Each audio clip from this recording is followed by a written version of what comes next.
વાંકાનેર શહેરના આંબેડકર નગર વિસ્તારના નાગરિકો શુદ્ધ પીવાનું પાણી, ભૂગર્ભ ગટર, સ્ટ્રીટ લાઇટ સહિતની સુવિધાઓથી વંચિત.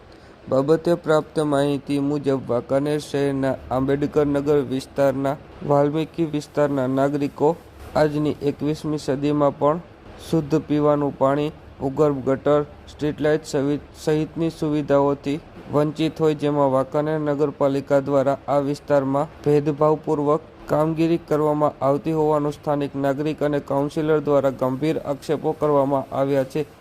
આ મામલે લાંબા સમયથી આ વિસ્તારના નાગરિકો સફાઈનો અભાવ, શુદ્ધ પીવાના પાણીની સમસ્યા, ઉભરાતી સતત ભૂગર્ભ ગટર, બંધ હાલતમાં ફેરવાયેલ સ્ટ્રીટ લાઇટ સહિતની સમસ્યાઓ સામે ઝઝૂમી રહ્યા હોય, જે મામલે અનેક વખત વાંકાનેર નગરપાલિકાના સત્તાધીશો, ચીફ ઓફિસર સહિતનાઓને રજૂઆત કરવા છતાં પણ જાડી ચામડીના જવાબદાર તંત્રના નાગરિકોનું અધિકારીઓ સાંભળતા ન હોય, જેથી આ વિસ્તારના નાગરિકો હેરાન પરેશાન થઈ રહ્યા હોય. ત્યારે આ મામલે તાત્કાલિક નિંબર બનેલા વાંકાનેર નગરપાલિકા તંત્રને ઉચ્ચ અધિકારીઓ દ્વારા કાન આંબળી યોગ્ય કામગીરી કરાવવામાં આવે તેવી આ વિસ્તારના નાગરિકોમાં માંગ ઉઠી છે. હું વોર્ડ નંબર 4 ની કાઉન્સિલર છું. મારું નામ ઝાલા એકતા હસમુખભાઈ છે. 6 મહિનાથી અમારા એરિયાના રસ્તા ખોદીને મૂકી દીધા છે, ગટરના ઢાંકણા પણ નથી, અને અમે લેખિત મૌખિક બેયમાં અરજી પણ કરી છે અને પ્રાદેશિક કમિશનર સુધી અમે વાત પહોંચાડી છે, તોય અમારા એરિયાનું કામ થતું નથી. રેગ્યુલર સફાઈ નથી થતી, ડોર ટુ ડોર કચરાવાળા નથી આવતા, અને ઉપપ્રમુખ, પ્રમુખ, ચીફ ઓફિસરને કહી છે એટલી જીતુભાઈનું કે જીતુભાઈ નગરપાલિકાના સભ્ય થોડા છે. અમારું કોઈ સાંભળતા જ નથી ને અમારા એરિયાનું કોઈ કામ જ નથી થતું. પાણીનો કોઈ ફિક્સ ટાઈમ જ નથી, 3 દિવસે આવે ને 4 દિવસે આવે. આ મારી બેબી સભ્ય છે. હું મારી બેબી ભેગું એકવાર રજૂઆત કરવા ગયો, 2 વાર રજૂઆત કરવા ગયા. જયારે રજૂઆત કરવા જાય ત્યારે ચીફ ઓફિસર અને પ્રમુખ ઉપપ્રમુખ જીતુભાઈ ને જ બોલાવી લે, અને જીતુભાઈ જ આપણી વાત કરે. તો નગરપાલિકા જીતુભાઈ નગરપાલિકાના પ્રમુખ છે કે બેન પ્રમુખ છે કે ભાઈ આ સોમાણી હર્ષિત રહ્યો ઈ નગરપાલિકાનો ઉપપ્રમુખ છે, જીતુભાઈ છે? પેલા તો ઈ નક્કી કરો, આ ગામને લોકોએ નક્કી કરવું પડશે. અમારા વિસ્તારમાં તમે જુઓ, આ મારો ઘરનો મેઇન રોડ છે એટલે એને નો કર્યો, બાકી આખું આંબેડકર નગર, વાલ્મીકી નગર બધું કરી નાખ્યું.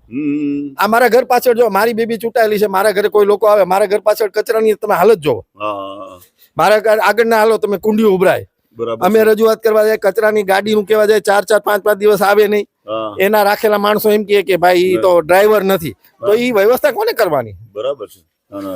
અમારી છોકરી 2 મહિને ને 2 મહિને બીમાર પડે છે. ડોક્ટર પ્રજાપતિ ને પૂછીએ એવો, જયારે એમ કહું ને સાહેબ બીમાર શું કામ પડે, એ એક જ કહે કે ગંદકીના કારણે આ બીમાર પડે છે, કે આને ઇન્ફેક્શન જ લાગે છે. 6 મહિનાથી આ ઢાંકણું ખુલ્લું છે, બરાબર છે, આ મારું ઘર છે, આ મારી છોકરી, હું ખોટું બોલતો ડોક્ટર પ્રજાપતિ ને પૂછી આવવાની છૂટ. 2 મહિને 2 મહિને 10,000 રૂપિયા આપું ડોક્ટર ને, પણ આ કુંડી રિપેર કરવા નગરપાલિકા નથી આવતી. અમારી છોકરી અને ડોક્ટર પ્રજાપતિ ને દર 2 મહિના ને 3 દિવસ દાખલ રાખો. એ એક જ વસ્તુ કહે કે આને એને ગંદકીની હિસાબે ઇન્ફેક્શન લાગે છે. આ પ્રોબ્લેમ મારી છોકરીના જીવ લગી આવી જાય, નગરપાલિકા સમજવા તૈયાર નથી. બધા રહ્યા બરાબર, એના માટે કેવા માંગુ, આવી ગંદકી વાલ્મીકી સમાજમાં હોય, બરાબર, તમે જોવો અને કઈક તમે તમારી રીતે નિર્ણય લ્યો તો તમારી મહેરબાની. કોઈ નથી આવતા. આમ જો કેવી અમારી હાલત છે, અમારે ડેલી માં પાણી આવે છે. બરાબર સમજ્યા? અને આવડી જીવાયતું આવે છે અંદર. બોલો શું કરવાનું, મારા બાલ બચ્ચા નાના માંદા ન પડે? કેવી રીતે અમારા જીવવાનું સામા જોવો તો ખરા. તમે કઉ છું આ જીવ જંતુ અહીંયા નહીં રે, આ રાત વરત ના અંધારા કોઈ હરામી હલાવી લે, હાલે તો અમારે શું કરવાનું? અમે સેવાડા રહી છીએ તો આ તમે નો બધા વડીલો કરો તો કોણ કરે? અમારું સાચું છે ને. અને આ રોડે અમારો જો એમને પડ્યો છે, અમારો શું ગુનો? તો પછી આવે કયો જોઈ તમે જેમ કયો એમ અમે મતમાં બધેમાં અમે ઉભા રહી છીએ, તો અમને શું કામ આવી તમે હેરાન હોય?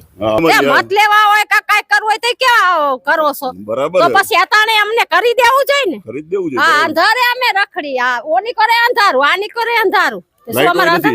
ના, લાઈટ નથી હમી કરતા, કરવા જ નથી આવતા. હમી કરવા આવે તો એક હમી કરી જાય ને બીજું બંધ કરતા જાય.